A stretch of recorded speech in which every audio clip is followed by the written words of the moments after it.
দেখেন বন্ধুরা, জালের মধ্যে মাছ কেমন করতেছে। দেখেন ইনশাল্লাহ পরে উঠাবো, উঠালেই দেখতে পারবেন যে কি পরিমাণ মাছ আসে।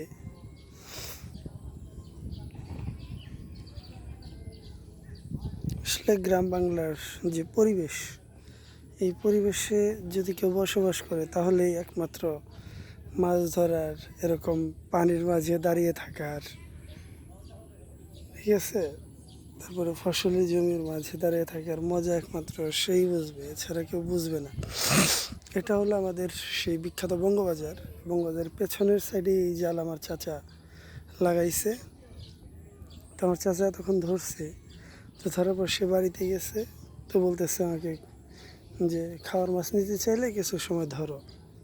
তো সেই সুবাদেই এখানে দাঁড়িয়ে থাকা, যে এখন আমি জাল উঠাইতেছি, সবাই দেখেন।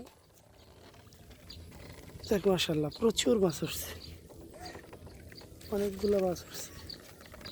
আপনাদেরকে যদি আমি কাছে নিয়ে দেখাই, ক্যামেরা ঘোলা হয়ে গেছে পানি লেগে। এই যে অনেক মাছ আসছে, ঠিক আছে। আরো একটু ভালো করে দেখাই, ওই দেখেন মাছ। যাক এখন মাছগুলো ধরি।